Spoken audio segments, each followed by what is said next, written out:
찬송가 301자입니다. 지금까지 지내온 것 주의 크신 은혜라. 한이 없는 주의 사랑 어찌루 말하랴. 자나깨나 주의 손이 항상 살펴주시고 모든 일을 주 안에서 형통하게 하시네. 몸도 마음도 연약하나 세임받아 살았네. 물불 듯이 부시는 주의 은혜 족하다. 사랑 없는 거리에 나 험한 산길 헤맬 때 주의 손을 굳게 잡고 찬송하며 가리라. 주님 다시 배울 날이 날로 다가와 무거운 짐 주께 맡겨 벗을 날도 멀잖네.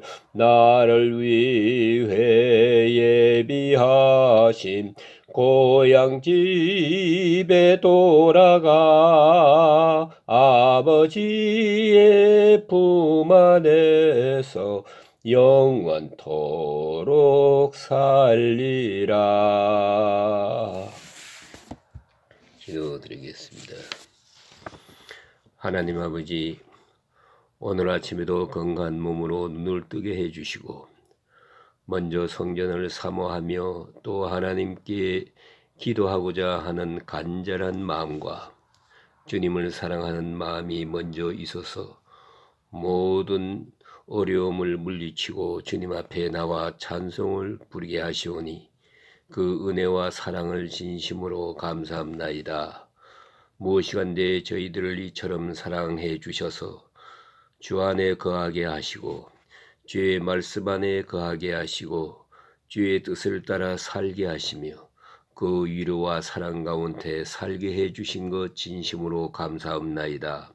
모든 것이 흔들리고 있고 곤두박질 치듯이 변하고 있지만은 그러나 우리의 마음은 안정되게 하시고 주를 믿고 주를 소망하고 주님께만 뜻을 두고 이렇게 편안한 가운데서 오늘도 새날을 맞게 해주신 것 그 은혜 진심으로 감사합니다. 하나님 아버지, 저희들을 여기까지 인도하셨습니다. 우리가 멀지 않아 주님께 가게 되겠습니다. 그날까지 한순간 한순간 가장 아름답고 뜻있고 귀하게 보내고 특별히 성령 안에서 살며 사랑하는 마음으로 살며 용서하는 마음으로 살고 그리고 날마다 남을 기쁘게 하며 살고자 하는 마음으로 살고 잠시라도 어두운 그림자가 없도록 항상 지켜주시옵기를 간절히 기도합니다. 우리의 얼굴에 잠시라도 근심의 빛이 없게 하시고 우리의 입에 한숨이나 탄식이 나오는 일 없게 해주시옵기를 기도합니다. 우리의 발길이 그릇된 길로 행하는 일 없게 하시고 언제나 주님의 뜻을 따르고 주님만을 기쁘게 할 수 있도록 인도해 주시옵기를 기도합니다.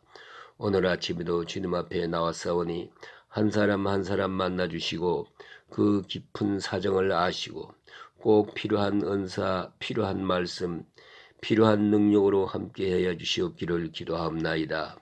주여, 오늘도 하나님 말씀이 바로 전해지게 하시고 이 말씀을 듣는 이로 하여금 현장에서 구원과 중생의 역사가 일어나게 해 주시옵소서. 오늘 하루의 모든 삶을 주님께 의탁하옵고 예수님의 이름으로 간절히 감사하며 기도합나이다. 아멘. 네, 오늘 아침에는 계속해서 갈라디아서 5장 1절에서 6절까지 제가 봉독해 드리겠습니다. 갈라디아서 5장 1절입니다. 그리스도께서 우리를 자유롭게 하려고 자유를 주셨으니 그러므로 굳건하게 서서 다시는 종의 명예를 매지 말라. 보라, 나 바울은 너희에게 말하노니 너희가 만일 할례를 받으면 그리스도께서 너희에게 아무 유익이 없느니라. 내가 할례를 받는 각 사람에게 다시 증언하노니 그는 율법 전체를 행할 의무를 가진 자라. 율법 안에서 의롭다 함을 얻으려 하는 너희는 그리스도에서 끊어지고 은혜에서 떨어진 자로다. 우리가 성령으로 믿음으로 따라 의의 소망을 기다리노니 그리스도 예수 안에서는 할례나 무할례나 효력이 없으되 사랑으로서 역사하는 믿음뿐이니라. 아멘. 예, 오늘 본문 가운데 대단히 중요한 명령의 말씀이 있습니다. 다시는 종의 명예를 매지 말라. 얼마나 귀한 말씀입니까? 바울의 모든 그 서신을 보면 그 구조상으로 전반부가 교리에 대한 것이고 후반부가 윤리에 대한 것입니다. 전반부에는 우리가 어떻게 믿어야 하고 또 믿음을 무엇을 믿느냐 하는 문제가 있고요. 후반부에는 어떻게 사느냐 하는 이런 생활에 대한 실제적인 교훈들이 있습니다. 이렇게 해서 교리와 윤리를 연결해서 설명하고 있습니다. 로마서도 볼 것 같으면은 그 1장사 11장까지는 믿음에 대한 것이고 12장에서 16장까지는 윤리에 관한 것입니다. 그런데 5장부터 시작해서 6장까지 계속해서 믿음으로 말미암아 구원함을 얻은 사람은 어떻게 사느냐 하는 그것을 말해주고 있습니다. 어떻게 믿느냐 하는 것도 중요하지만은 그 다음에 어떻게 사느냐, 그 사는 윤리를 말해주고 있습니다. 바로 살아야 그 믿음을 지켜갈 수 있습니다. 바로 살지 못하면 모처럼 받은 귀한 믿음을 바로 지킬 수 없기 때문입니다. 바른 신앙생활에 대해서 구체적으로 가르쳐 줍니다. 오늘 특별히 본문에서 보는 대로 바울의 개념은 그렇습니다. 도대체 믿는다는 게 뭐냐? 믿음은 곧 자유다. 이렇게 말하고 있습니다. 구원을 자유로 풀이하고 있습니다. 사람에게 있어서 뭐 정치적인 자유, 경제적인 자유, 교육적인 자유, 뭐 지식의 자유 여러 가지를 말합니다만 자유 중에 제일 중요한 자유가 뭐냐면 양심의 자유입니다. 양심의 눌림을 받고 있는 사람이라면 아무것도 되지 않습니다. 그보다 더 무서운 것이 없습니다. 그것이 바로 신앙의 자유입니다. 하나님 관계에서 자유해야 합니다. 하늘을 쳐다보고 부끄러운 사람은 아무 일도 할 수 없어요. 사람과는 좀 이럴 수도 있고 저럴 수도 있습니다. 사람에게 다 좋게 하기도 어렵고요. 다 반갑기도 어렵고 또 다 좋은 사이로 지내기가 어렵습니다. 모름지기 모든 사람에게 칭찬받고 살기가 어려운 것입니다. 그러나 하나님 앞에는 그래서는 안 됩니다. 하나님과의 관계에만은 언제든지 자유로워야 합니다. 이건 언제나 열려 있어야 합니다. 하나님께만은 인정을 받아야 합니다. 사람에게는 인정을 받지 못해도 하나님께는 인정을 받고 또 하나님 앞에는 활짝 열린 그 자유를 누리며 살아갈 수 있어야 합니다. 이제 사람 앞에는 호령을 하면서 자유를 누린다 하더라도 양심이 괴롭고 그리고 그 영이 하나님 앞에 속박된 가운데 있다고 한다면 그는 결코 자유인일 수가 없고 또 행복할 수가 없는 것입니다. 극단적으로 말하면 이렇게 말할 수 있습니다. 돈도 많고 지식도 많고 명예도 있고 다 있다 하더라도 임종을 앞두고 벌벌 떠는 사람은 자유인이 아닙니다. 행복한 사람이 못 됩니다. 이제 죽음을 앞두고 죽음의 시간이 다가오는 그 순간에 그게 바로 하느님만이 아는 시간이 아니겠습니까? 거기서 자유할 수 있어야 온전한 자유인입니다. 정말 죽는 순간이 다가올 때 오히려 그 시간을 반가워하고 기뻐할 수 있는 그런 자세, 이것이 바로 그리스도인이 사는 모습입니다. 항상 종말적이고 종말적인 신앙을 가지고 자유를 이룰 수 있어야 그리스도인이란 말입니다. 아시는 대로 독재자마다 자유를 보장합니다. 나를 따라오면은 자유하게 해주겠다. 뭐 경제적으로 모든 일에서 자유한다는 것입니다. 그러면서 더 속박합니다. 하나같이 자유를 약속합니다.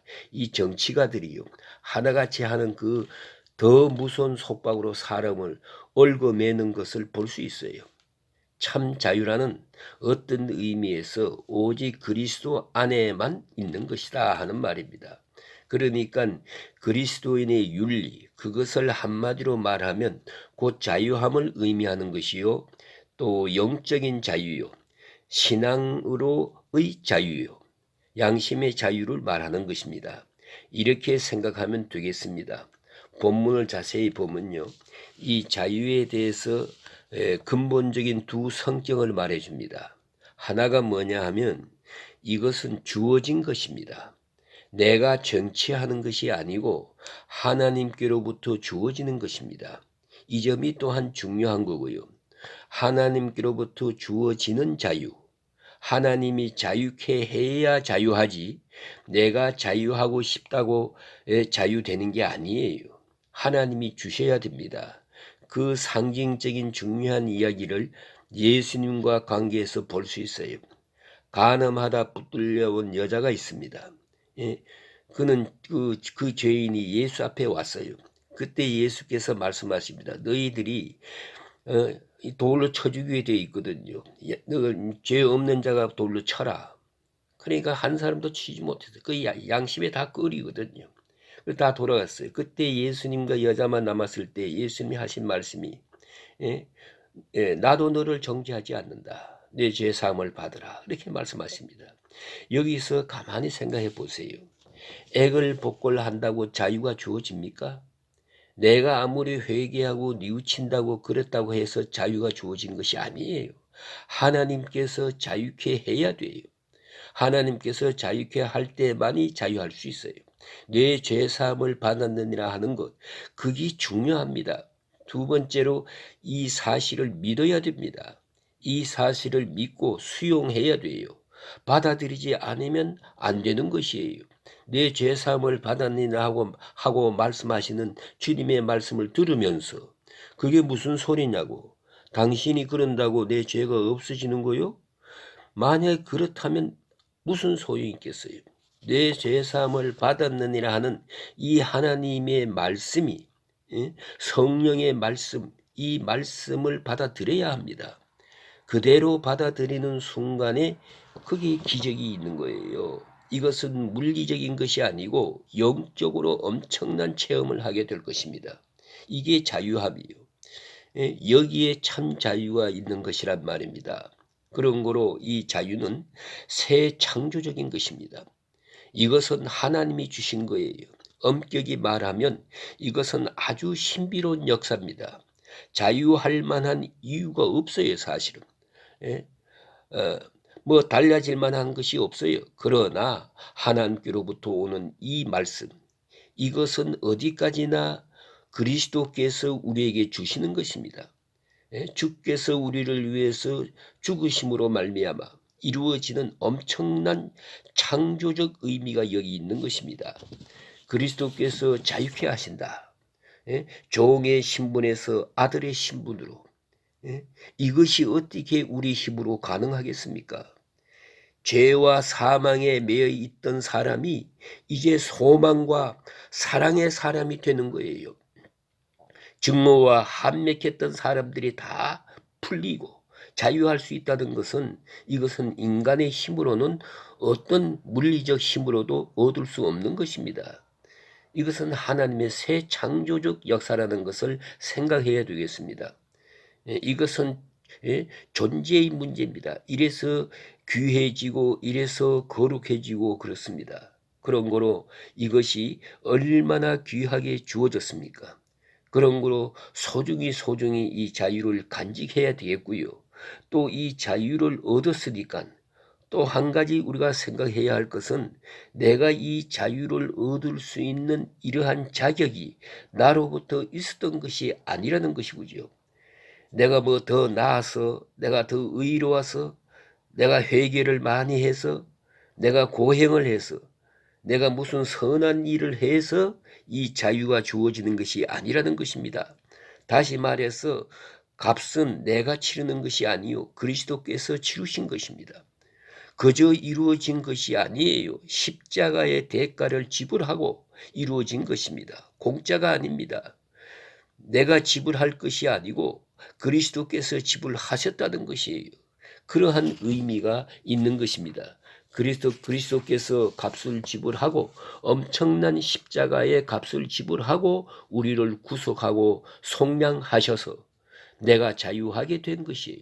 그러니까 이 자유가 이렇게 주어진 것이라는 것, 또 내 공로도 아니고 내 의도 아니라는 것을 꼭 알아야 됩니다. 이건 우리가 항상 기억하고 있어야 됩니다. 그래야 자유를 지킬 수 있습니다. 값이 얼마나 엄청나다는 것을 알아야 됩니다. 그리스도께서 지불하신 것이 이것을 깨달아야 되고요. 또 본래가 내 공로가 아니라는 것입니다. 나로 말미암은 것이 아닙니다. 그런 거로 우리는 이제 이 고귀한 자유를 지켜야 됩니다. 굳세게 서서 다시는 종의 명예를 매지 말라. 이게 명령입니다.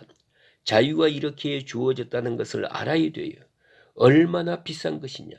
이게 죽을 자가 살고 영원히 지옥에 떨어질 자가 영원한 구원을 받았어요. 그러니까 귀하게 여겨야죠.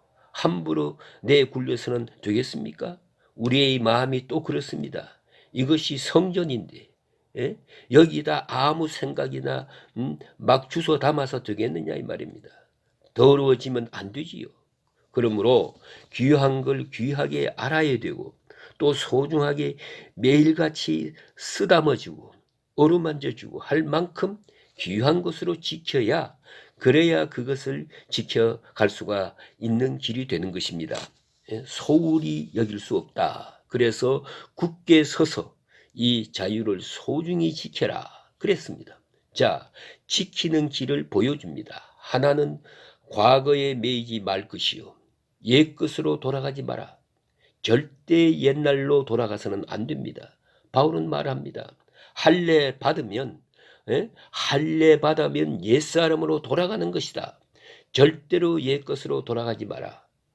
또 두 번째는 자유인은 온전한 자유를 누려야 합니다. 영적인 자유를 누려야 합니다. 먼저는 무엇보다도 영적인 것입니다. 물리적이거나 뭐 사회적이거나 그게 그래 중요하지 않아요.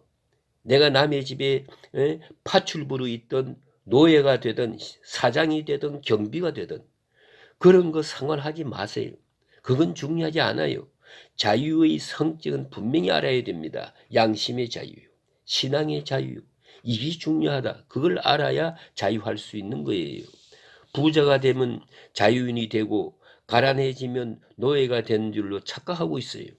가난해져도 그거 자유인이에요. 여러분 자유가 뭐 높고 낮고 잘 살고 못 살고 너무 여기에 연연하면 부자유하게 됩니다. 그게 아니고 영적인 것입니다. 죄로부터의 자유, 양심의 자유, 하나님 앞에서의 자유, 이것을 가장 중요하게 여깁니다. 남들이 뭐라고 비난하든 말든 내 영은 자유할 것이요. 이렇게 영적인 자유를 누릴 때 그가 자유할 수 있는 것이지 세상에 매여지기 시작하면요 끝도 없는 겁니다. 또 노예가 되어버리고 맙니다. 또 한 가지는 온전해야 합니다. 그런 거로 온전한 자유를 누리고 다시 말하면 이 비자유, 이 노예 생활과 절대로 타협해서는 안 된다. 그 말입니다. 그 말이 뭐냐 하면 예를 들면 이렇습니다. 저도 들은 얘기입니다만은 뭐 제주도에 가면은 그런 얘기가 많다고 그래요. 제주도 신혼여행 갔다가 거기에서 이혼하고 오는 사람이 많대요. 그 이혼하는 사람들 가운데 문제가 어디 있는가 하면은 신혼여행 가서 남편 몰래 옛 애인한테 전화 걸었거든요. 이게 들켰어요. 신혼여행에 와가지고 옛 애인에게 전화하는 거예요. 이 여자하고 못 산다 이겁니다. 과거는 어떻게 됐다 하더라도 결혼식 한 그 자리 그 자에게서는 좀 바로 살아야지. 그래 가서 전화질하고 그거 되겠습니까? 오늘 성경 말씀이 바로 그걸 말해주고 있는 거예요. 그리스도 사람이 됐으면 끝났지. 왜 할례를 받는 거냐? 할례 받으면 율법을 다 지켜야 하느니라. 이렇게 나오잖아요. 한 발자국도 양보하지 말라는 것입니다. 옛 생활과 타협하지 마라. 예?